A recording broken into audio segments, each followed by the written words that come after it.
Critical Blast, where pop culture gets blasted.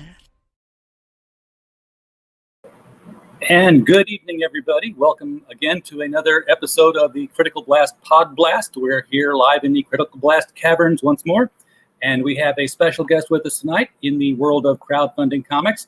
Please welcome with me to the stream, Mr. Steve Urena. Hi, how everybody doing? We got a small chat group right now, and it's probably both of us at the moment. All good, love it. but it does tend to grow as things slowly move along. So I cast about today to find out who wanted to fill tonight's slot, because I looked at my little black book, and it's literally a little black book with my calendar on it. I'm like, I don't have anybody tonight. The rest of the week's filled up, but tonight was open, and I didn't want to sit here and just watch Criminal Minds on Netflix the whole night. And you were very quick to respond with your Kickstarter. I get a lot of Indiecrowdfund. I don't get as many Kickstarters, so it's more interesting to get a mix in, I think.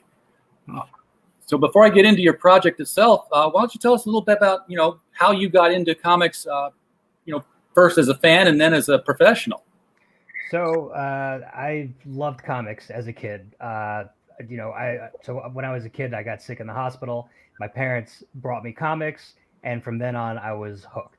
I loved Green Lantern and Flash and Spider-Man, all that type of stuff. So growing up, I was just like, you know what, I want to do that. My mom was an artist or a fashion designer, and so she could draw, and she would draw me the superheroes and things like that. But when I touched pen to paper, it wasn't the same thing. It was not at all. I could not draw for a bit. So that kind of defeated me a little bit. But as I got older, I figured out I could write. And I was like, you know what? I'm going to go try to write a comic. So I found the Comics Experience online, and they have classes for people who want to be comic book writers. Because whenever, I'd look around, I'm from New Jersey, so there's the Kubert School. And right. I see a lot about drawing and art, but I would never see a lot of things about writing or classes. I couldn't find them myself anyway. So when Comics Experience, I jumped at the opportunity, and the rest is history. So that's a fairly new outfit, though, isn't it? Comics Experience, isn't that Heather Antos's deal? Andy Schmidt and Paul Aller. Okay. Yeah. I thought she was advertising that at one time on her Twitter, but she might be. I didn't do classes with her. If she's part of that, she might be. Well, you're the first person I've talked to who's actually come out of the Comics Experience classes. How was that? I mean, how was it? Was it a long session, or how many times did you have to go to pass, I guess, to get your diploma? So we would meet. It depends on the class you sign up for. So they have a multitude of classes to sign up for. So I did Intro to Writing. I did Perfecting the One Shot. And I did another class. I'll give you the name of it in a second. But we met once a week. We would do a class with Andy or Paul, and then after the class we would have homework, and then everybody in the class would kind of talk about and do like a workshop of whatever the assignment was for that week. So it was very helpful because writing something like that is very vulnerable. Like you're trying to put something out there, you're not sure. For me, I wasn't sure. I was like, I don't know if this is going to be good or not. But everybody in the class was very nice and very professional. So, when something wasn't great or when something was good, everybody would tell you in a very good way, in a very constructive way. So I love that. That's awesome. Yeah. Constructive criticism of writing. I'm always reminded of Neil Gaiman's statement about that. He's like, if you show your work to somebody and they tell you there's something wrong with it, they're almost 100% of the time right. If they tell you how to fix it, they're almost 100% of the time wrong. So it's a weird mix of knowing that, I'm not reaching the audience and knowing how to reach the audience with that feedback. Mm-hmm. So is your current project, The Slowpokes, by the way, folks, if you're watching here, and that the link to that Kickstarter is the first thing in the description below the video, right down there. Is that something that you workshopped in Comics Experience, or did you come up with that before or after?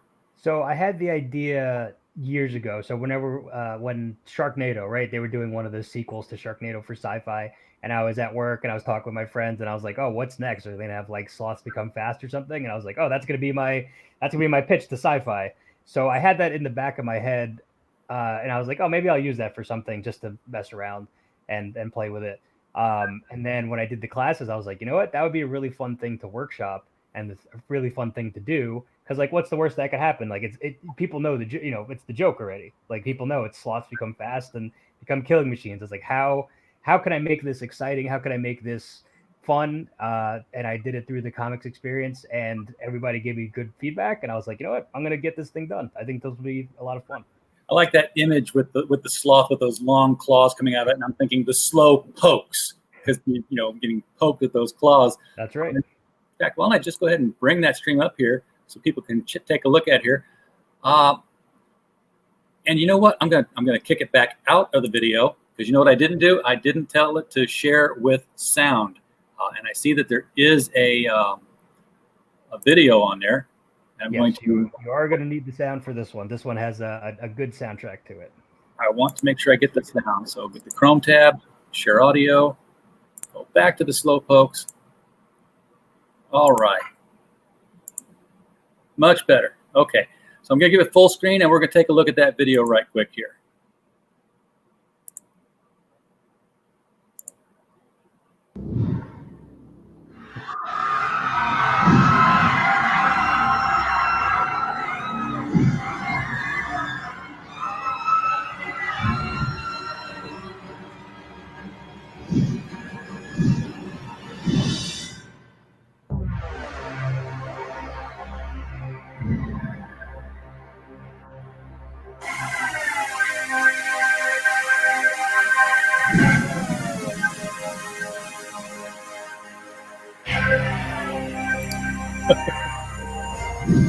Oh man, their heads are all gone.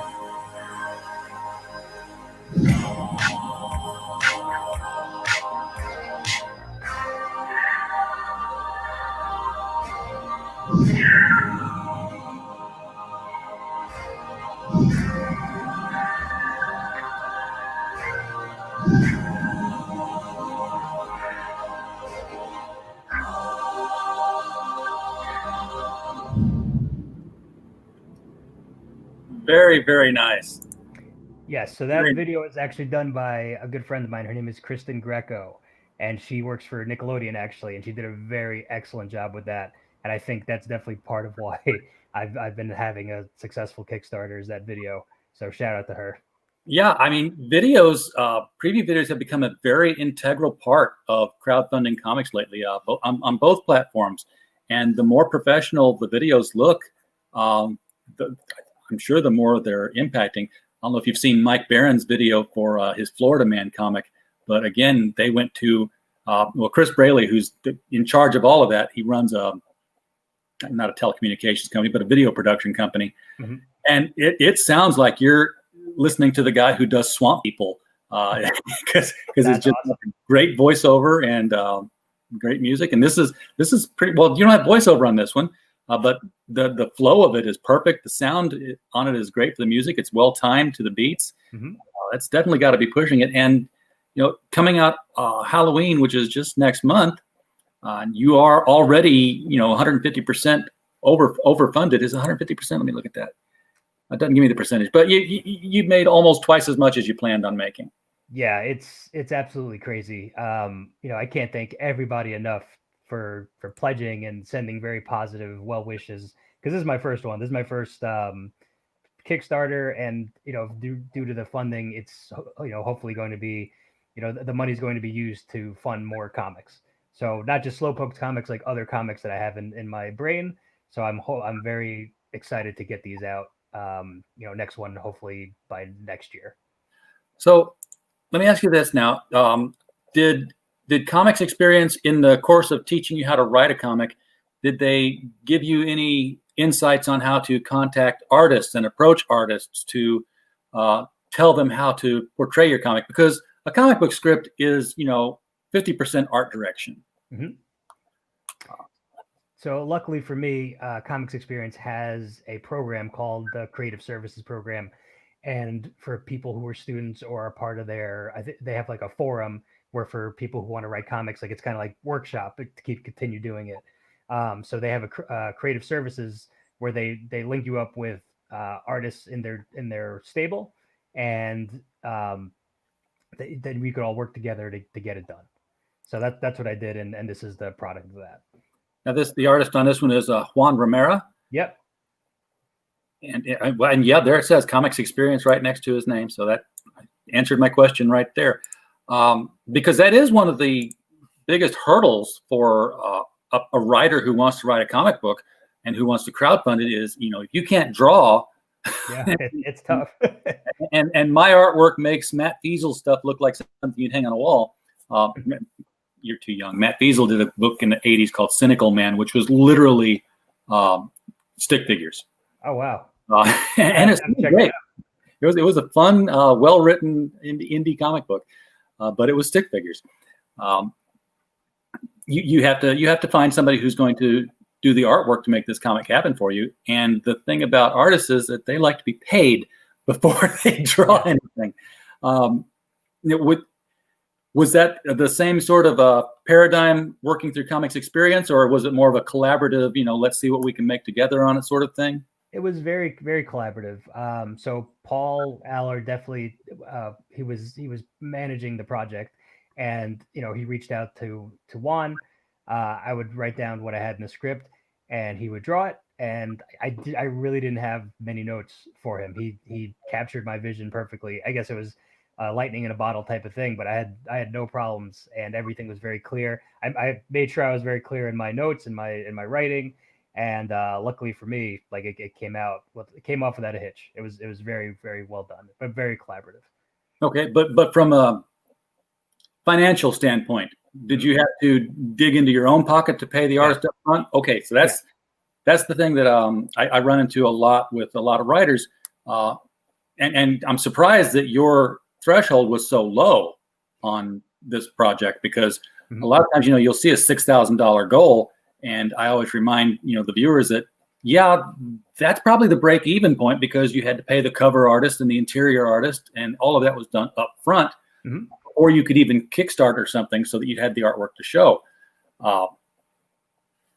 And I'm going to assume that coming out in October, you've probably got at least most of this, if not all of it, done and ready to print. Yep, comic is done, ready to print. But yes, I did start low. Because for me, I just wanted to get it out there, and I didn't want to go crazy high. I just was like, if I can get half my money, I'll go from there. But luckily for me, we're almost at a profit point, which is crazy. So it's a very exciting time, that's for sure. There's a psychological advantage to starting low like that. I mean, it's almost like when you've got something expensive and you put it on eBay for 99 cents. And let it reach its point and then beyond, you have a better shot than if you started it at exactly what you need and then keep watching it almost reach it, but not quite ever get there. And with crowdfunding, of course, the fact that people feel invested in the book, once you put your money into it, you want to see everybody else get into it, because you want it to fund now so that you can get the product. And if you get really good word of mouth and you get a lot of press on social media, then you end up, of course, reaching more people than was necessary. And I hope that's been the case here. Obviously, you're almost at $4,000. Shoshana Simpson is in the chat. I'm sorry if I mispronounced your first name there. Are you creating a Steve Urena universe of attacking animal comics that have been overlooked, ignored?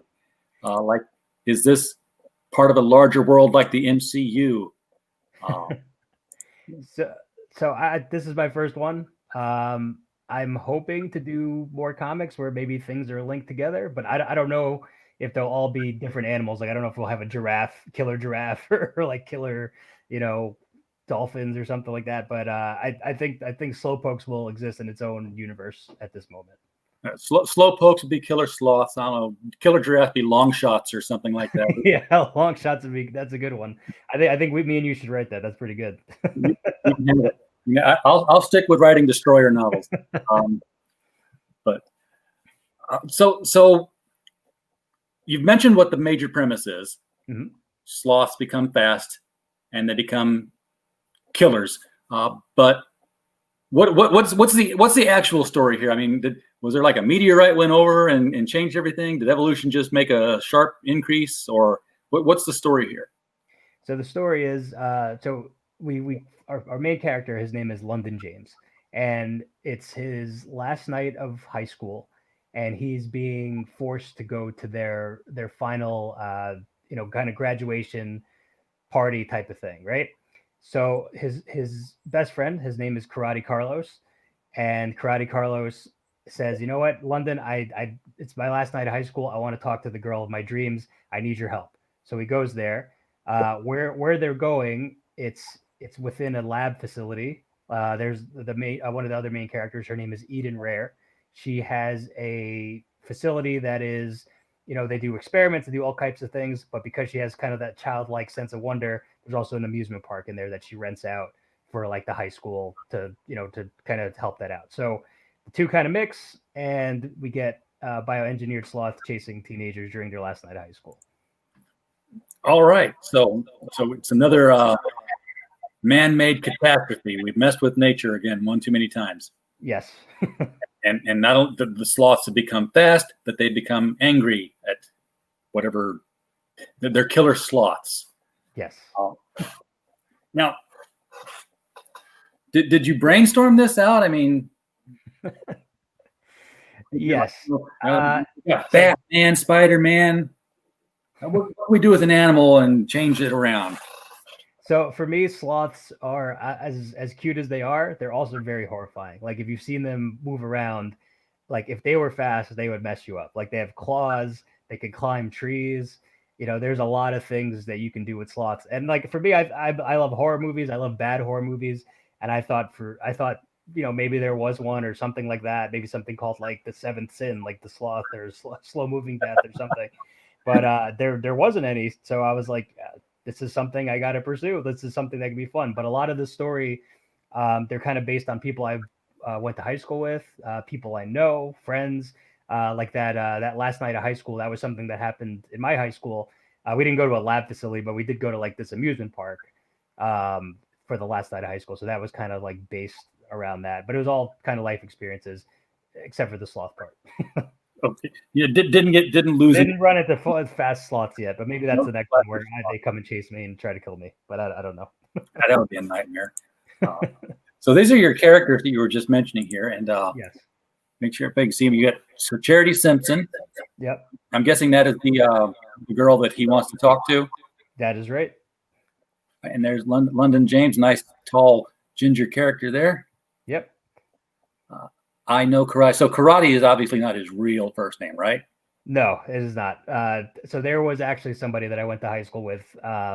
It was a friend's of friend, and his name was legit. Everybody would call him Karate Carlos, and he was very big into anime and like Dragon Ball Z, and he tried to do karate every time he could, and that kind of stuck with me.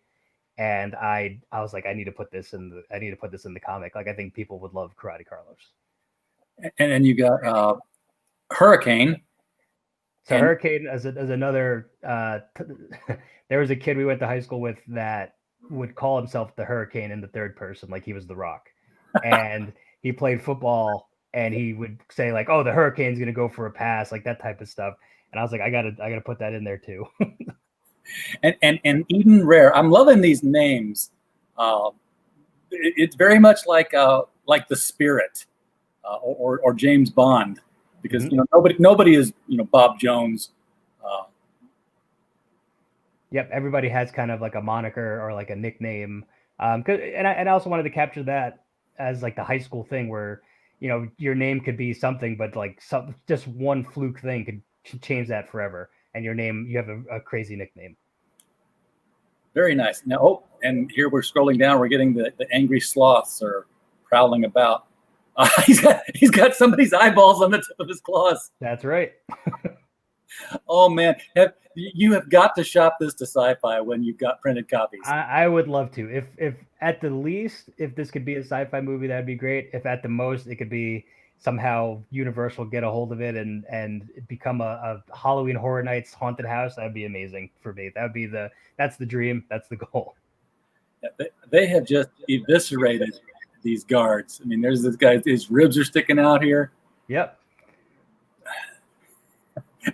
and look, they just missed her. And of course, here you say the comic is completed. So everybody, if you back this, you're guaranteed that's going to, not only is it already funded, so it's going to go through, but it's already completed, so you're going to get it quickly. Yes. Everybody will get at least everybody will get the digital version on Halloween if you pledge. The printed version, I'm going to try to get that printed as soon as possible, but with everything that's going on, it might take a little bit of time. But the digital, everybody who orders will get the digital version on Halloween. All right. So here's London and karate on the bus. Karate could have used some high karate, it looks like. That's right.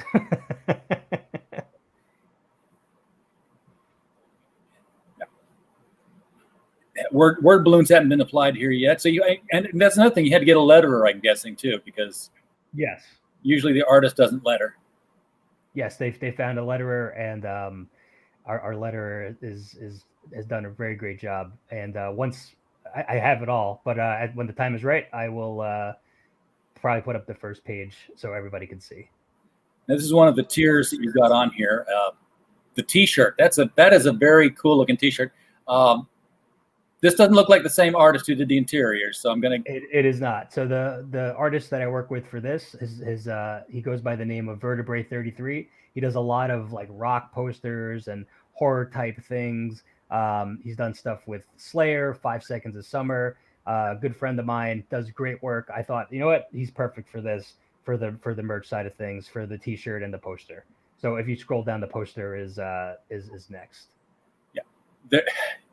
Here's Slothy. That's right. That's very cool. He's coming through the window or through the door there. That is so much The Shining. Yes, it's very, very Shining oriented. And it's the same picture up here without the door, but yet up here I want to put a fedora on him.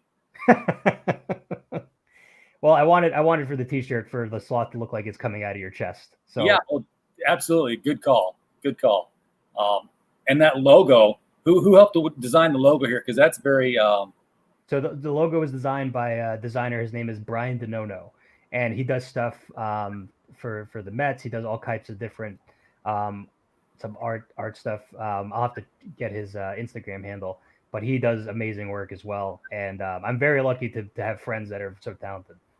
I'm sitting here thinking, okay, you've never written a comic before. You're just getting into this business. But you know people who do this for a television network. You know somebody who works for the Mets. You've got somebody who's worked for Rockstar Albums. You're a very well connected beginner. So. I'm very lucky. So I've been writing for a long time. So I've been a journalist. I'm currently a copywriter, but I've been a journalist and just writing since I was a kid, since I was 15. And luckily, I've just been able to make such good contacts over the years. And everybody, when I said I wanted to do this, some people would be like, I don't know about this, but everybody was on board and like, yeah, let's do this. Let's figure out how to get this to the best possible way. So I'm very lucky to be surrounded by such talented people who are very encouraging and very positive about everything. Well, that's something that's very important to hit on here is that, this is your first comic, but you are a professional writer.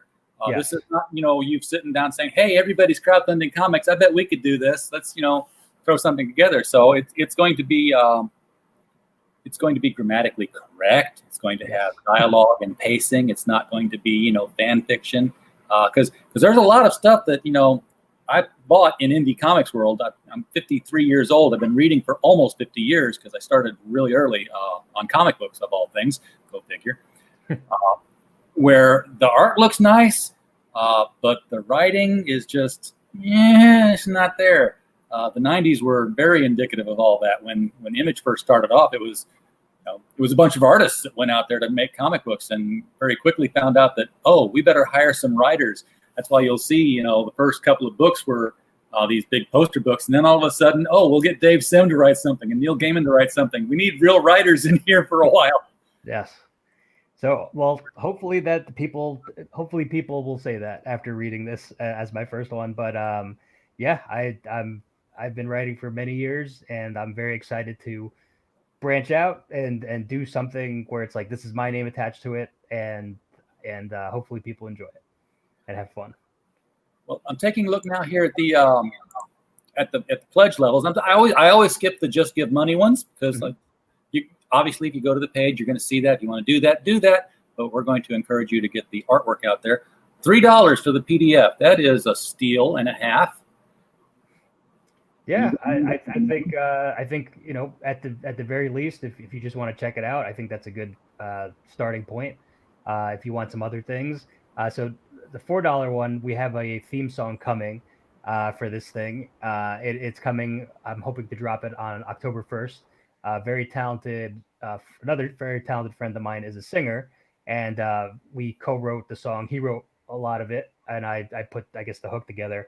And I'm very excited for that to come out as well. So if you look at the trailer, the instrumental used is going to be used in the theme song.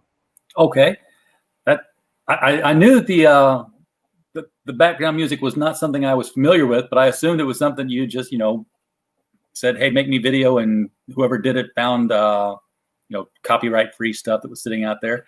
But no, this is original music that we just heard. So yes. Again. Just go ahead and keep impressing the audience here. So we got $5 Slowpokes plus Extra Story digital. So we're still in the digital world here. Okay, so it says 5 here and it says 6 here. So we want to make sure we're clear on that. Pledge $6 and you'll get a digital copy of Slowpoke plus an extra digital 5-page original story and the official Slowpoke. So that might be a typo. That one's $5. The specific one is $5. That's just digital version of Slowpokes, and then a digital version of an extra 5-page story that I wrote. I guess I could reveal what it is here. So in Comics Experience, this is my first full length comic. The 5-page one is actually the first comic I've ever written, and it's 5 pages long, and it is about a supervillain who finally gets rid of the superhero. And he realizes how much he misses him and how his life, he needs him in his life to kind of have a purpose. So the main character's name is Dr. Negative, and he is accompanied by his pug sidekick, Neutral, and his nemesis is Super Positive. Okay, that sounds cool because it's always the villain always has to lose. Very seldom does the villain ever win. Yes. So this would be like, if Lex Luthor finally got rid of Superman, what happens next? Because after that, there's nothing for him to do. He's done it all. There's no more challenge. Yes. Kind of reminded of Alexander the Great when he was, saying, "Look upon my works, ye mighty, in despair." Yeah, because if there's no challenge or there's nothing, you can't have it your way all the time. You need something in between to help you to work to the next challenge. So I'm slowly scrolling through here, and I keep seeing bump up $1, and I'm waiting for that $20 jump, that $25 pledge. But I'm sitting here on the $6 pledge, and already I'm seeing printed version. That's got to be another typo, Steve, because that's not how crowdfunding's done. I don't know if you've done many crowdfundings or seen many crowdfundings. It's a minimum $25 plus $10 shipping if you live next door, more if you live further downstate. How in the world did you pull off $6 printed copies here? This is.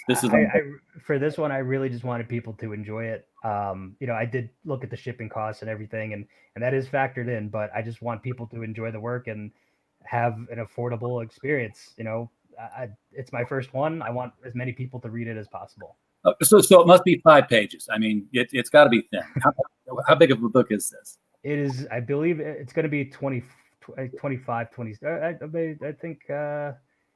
Well, with the 20. The original story is 5 pages, and then there'll be cover pages and thank you page and things like that. It's probably 28.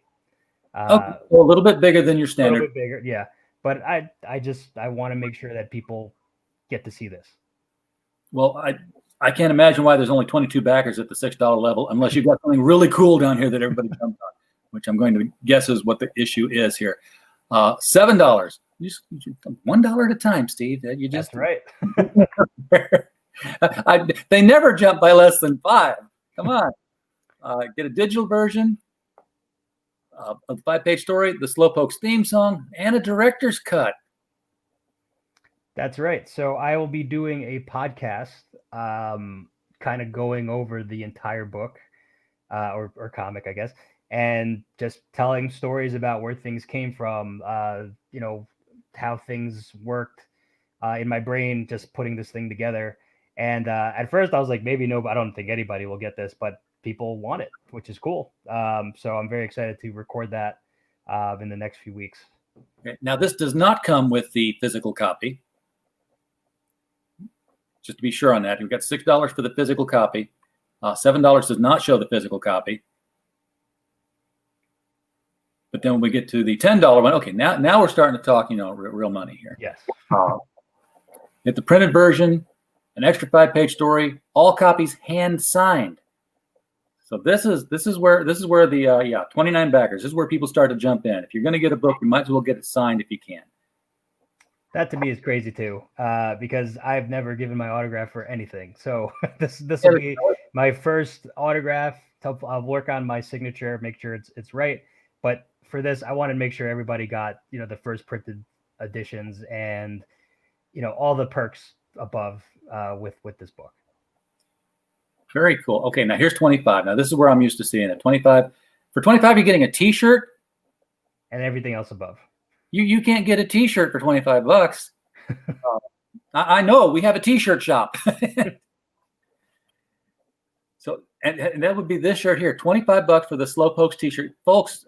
20 backers on this one. You want to get more now? Okay, when you say everything above, I want to be very clear on this because the one above it is the signed copy, and you've only got 100 of those. So because of the demand, it might be more. I was going to go with 100, but it might be more than that after this. Okay, but if you go for the T-shirt one, does the physical copy that comes with that one, is that one signed, or is that just the physical copy? That's just the physical copy with that. But if people want it signed, I'll gladly sign it. That's fine. And then there's the different $25 one here where you get the poster instead of the T-shirt. That's the Here's Johnny poster. Drawn by Vertebrae 33. And $35, you get the poster and the T-shirt. Did you take math in school, Steve? I was terrible at math, so I'm probably going to lose my ass on all this stuff. But I want people to enjoy it and read it. But I did look at the shipping costs. It's not going to be too crazy, I hope. But we'll see. All right. So $35, you get the poster and the T-shirt and the physical copy and the song and the PD, the whole ball of wax. And for $150, that's okay. It's not scrolling anymore. So that's the big one there. And you got 8 backers on that one. Yes. 7 are left. You can get killed by a slow poke. That's right. So in the next installment, which is definitely going to happen after this Kickstarter, at some point, I will put your likeness and have you killed in the next Slowpokes. So there's a Slowpokes 2 that's going to come. Yes, Slowpokes 2 will come. I'm not sure. I'm thinking next year, but we'll see how everything goes. So is this a series or is this like successive one-shots? I think they're going to be one-shots, but like I don't think this is going to be a series where there's like 800 issues or anything like that. I think I'm just going to keep writing. Each story will be completed. So like there'll be one story, and I'll just keep going from there. I have some ideas for how this is going to play out, but I have an idea of what to do for the second one already. Are you planning on keeping the same cast of characters, or are you going to go somewhere else in the world and maybe eventually some different characters? I mean, there will be different characters, but the second one is definitely going to be focused on these characters. That is very cool. So then it's not going to be a cliffhanger ending on this first one if it's going to be one shot. No, I made sure that it is a enjoyable experience. Very, very cool. I just refreshed it just to see if anybody backed it. I've wasted your time so far. No waste of time. As we were talking earlier, I saw the thing move. The amount pledged. It was at like 3,700 today, and then it went up to that. So yeah, whoever was that last backer, I appreciate that. Okay, so I guess I don't have to refresh Kickstarter. It must self-refresh there. Mm-hmm. with Indiegogo, I always got to refresh it and get a new grand total. But come to think that I have seen Kickstarter videos and people have been pushing them. I just see the thing scroll like a telethon board. So that's a cool thing that Kickstarter has. I didn't realize, but I actually have seen it work before. So have you talked with your artist about doing the second book, or do you think you might get a different artist for that one, different look? I got to think about it. I do think that Juan did an incredible job with the first one, and that it might help to keep the same style. But I'm open to looking at other people too. But I think he's the guy for the second one. I just gotta, once I get it down on paper, I'll go from there and see what his schedule's like. All right. Then of course, once you've got 4, 5 of these in the bag, it's time to start talking trade paperback compilation. You're gonna crowd that would be cool. That would be cool. I have 2 or 3 in mind, so we'll see what happens from there.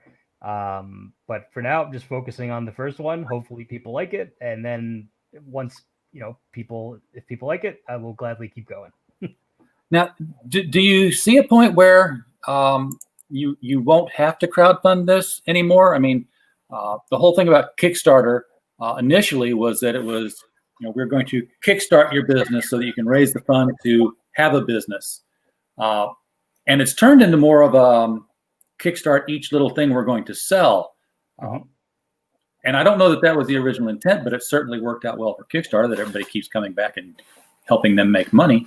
But do you see a point where it'll be just like, Urena Comics sitting there on the shelf in a store next to DC and Marvel and Boom and all the others?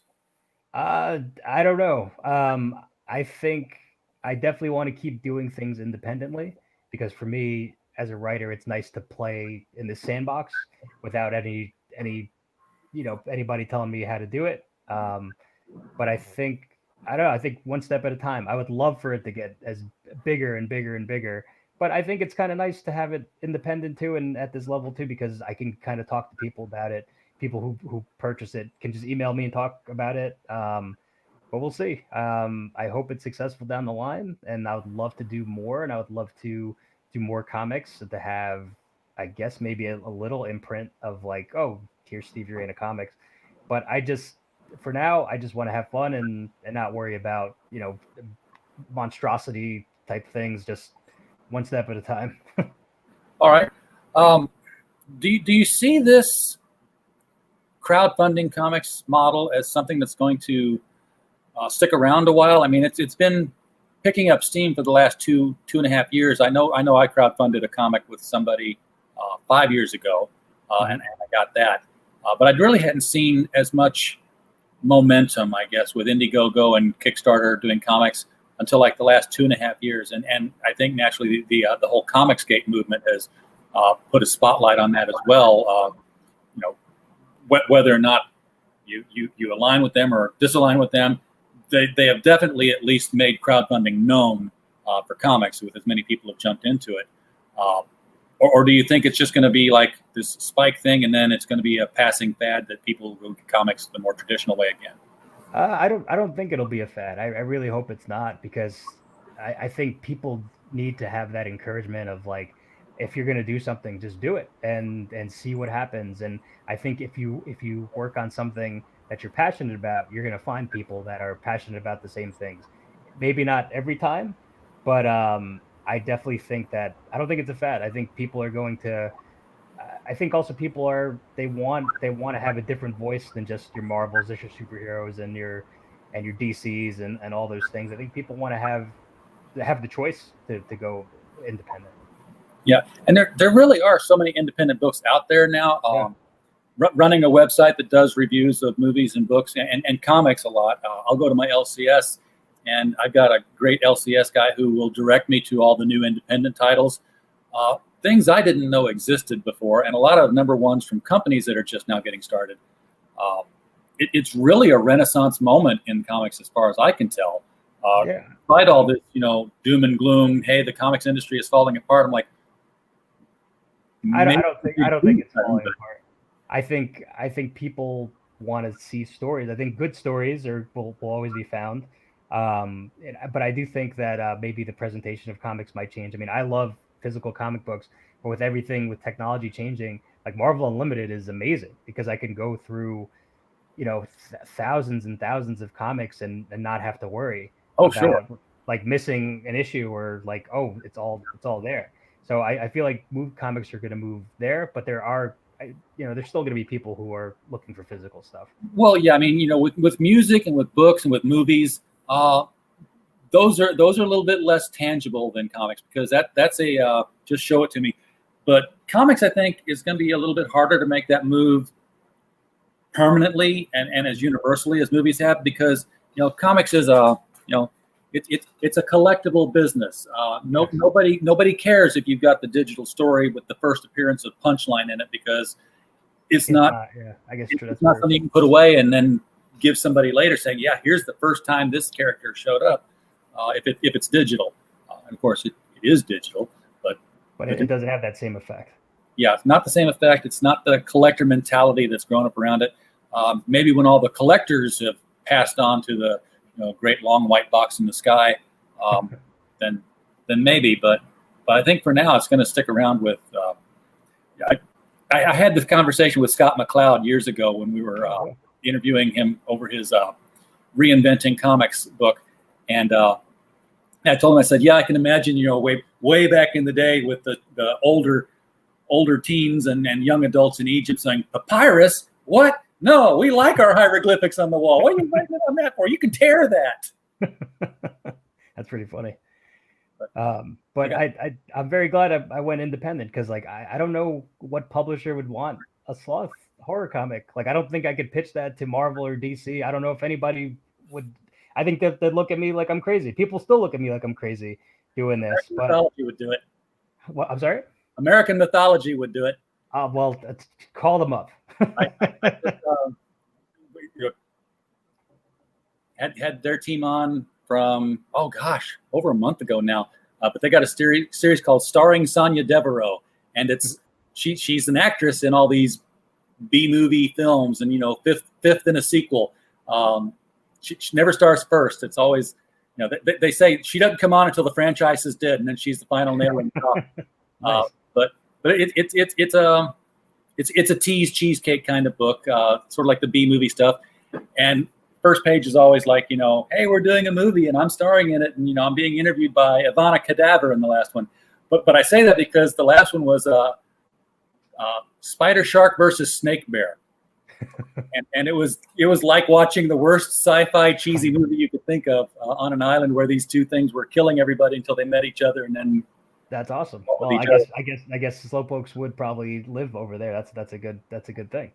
We got Nicholas Mueller in the chat says there are so many great indie books out right now, and Nick, I'm going to tell you, Slowpokes is going to be one of them. This is one that you're going to want to get in on. And by the way, Nicholas is going to be on our show Tuesday. Pushing his crowdfunded book, and I'm not going to mention the title of it right now, other than to say Raven, something about Raven, because it's Steven's show tonight. So we're going to stick on. Hey, listen, I'm all good for indie. Any form of book that is good and comes from your heart, I'm all about. Like I'm all about a good story. It doesn't matter where it comes from. Now, you've already mentioned to us that there's going to be another Slowpokes volume out next year, or start working on one next year. Mm-hmm. Do you have ideas for any non-Slowpokes titles? I mean, do you want like Slowpokes, non-Slowpokes, Slowpokes, non-Slowpokes, something like that? Yes, I would love to write some other things outside of Slowpokes because we're frozen. I will be known as like, oh, he's just the sloth guy. I mean, I want to do some other things as well. So I have some ideas working up. Probably after the first Kickstarter, once I get a draft going, I'll probably make an announcement about the next one. But I want to kind of keep that under wraps until Kristen Greco can make me another great video for it. Understood there. Do you think you're going to do a Kickstarter or Indiegogo? Do you have a preference? And if so, I think Kickstarter is working. I think this model of promoting, I think it's working. I will definitely look into, after I get everything printed, what the experience is like that for that.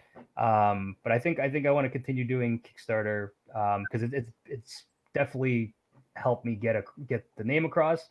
and I'm getting pledges from like Malaysia and Poland and Germany, and it's nuts. Like I think Kickstarter is the way to go, at least for the next one.